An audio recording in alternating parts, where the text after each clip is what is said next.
All right, so we need to talk about the elephant in the room.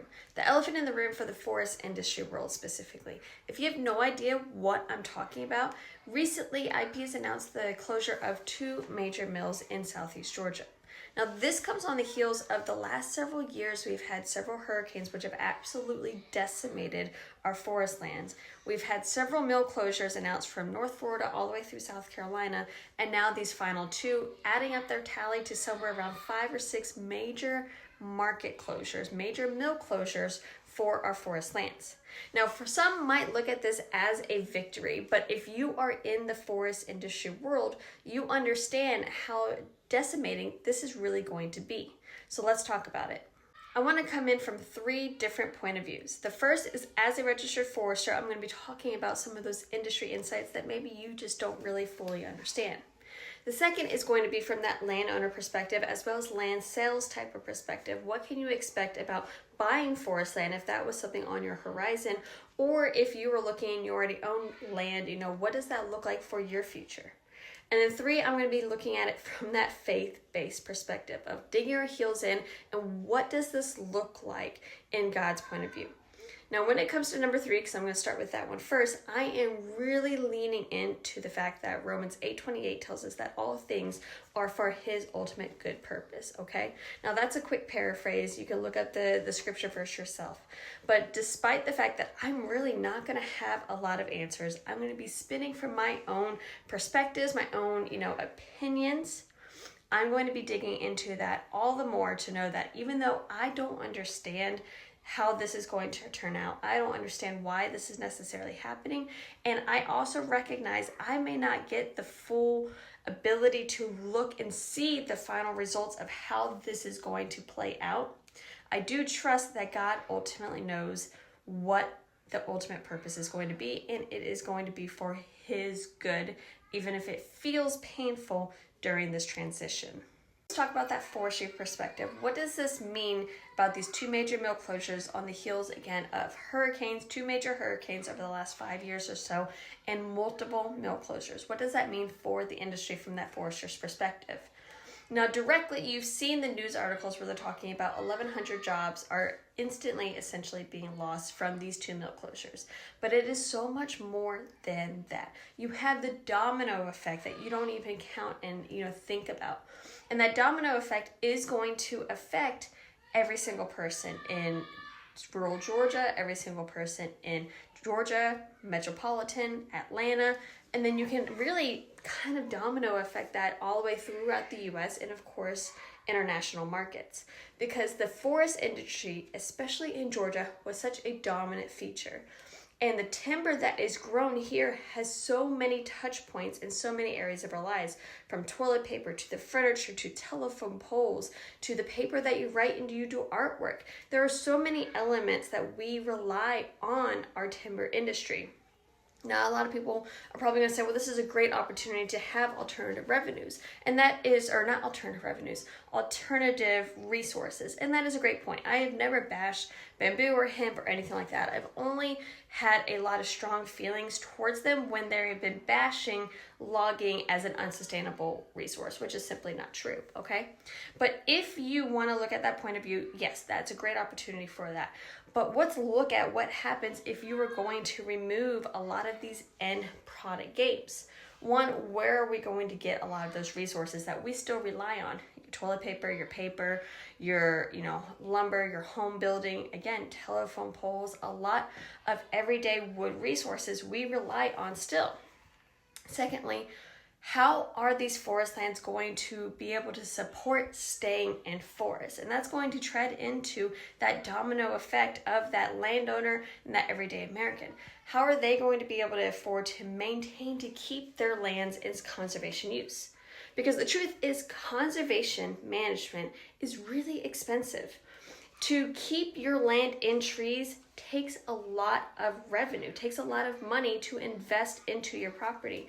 First and foremost, you have annual property taxes. And yes, there are property tax reduction programs you can enroll if you keep your trees in trees to help lower that burden.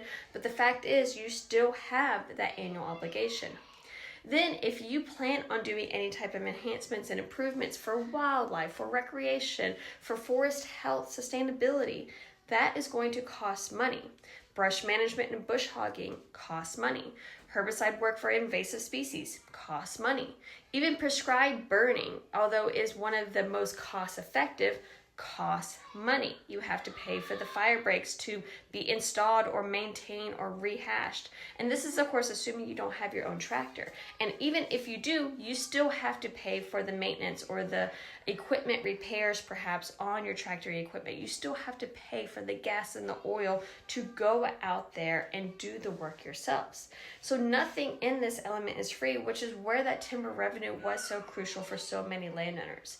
And that was outside of the fact that they may be relying on this as a source of retirement income to supplement their ending years. This may be outside of the fact that they maybe were relying on this timber income for their children's or grandchildren's college funding to help supplement that debt or that burden.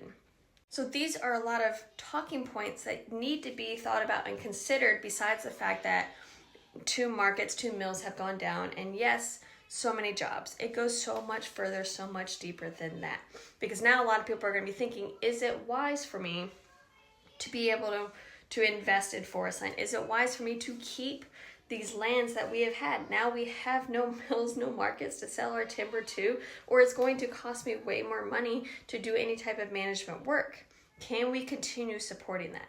Now, I don't want to end on some doom and gloom because I really don't know how all of this is going to come out. So I'm going to end on a little bit more optimistic or some action steps we can start looking into. And from that land sales specialist perspective, this is definitely where a lot of my skill sets are going to come in, where I help provide some foundational tools for anyone that is looking to still buy forest land, which I highly advise, and I'll talk about that in a different video. With these major market changes and the fact that the industry seems to be in a major shift, this is the time where we are going to have to get a lot more creative in terms of our forest investments and forest management tools and actions. Now, what does that mean? It really don't have a clear action for you to take home right now. However, I do know Ecclesiastes in chapter 11 talks about, diversifying your income. It talks about diversifying 7, yes, 8 times. And that is going to be true and really critical during this transitional time. We're going to have to look at alternative revenue streams. And then this is something I have consistently preached in a lot of my old programs when I talked with landowners about layering different income streams, about looking at different programs and different leases, or how can we create alternative revenue streams outside of our timber. I've even looked at it, how do you diversify your harvesting schemes to, again, give you those revenue streams at alternative ways and different mechanisms. And this is going to be crucial, and you're going to have to get more creative. We'll have to get more creative as an industry, but as a landowner or someone looking to buy forest land, this is going to have to be on the top of your thought process too, because while the industry is going through this transition, we're going to have to get more creative. Or the risk is going to be that we are going to lose so much of our forest lands to a lot of developmental sprawl. And that may be weird coming from somebody who sells land, right? But the truth is, I love to see land stay in trees, land to stay in land.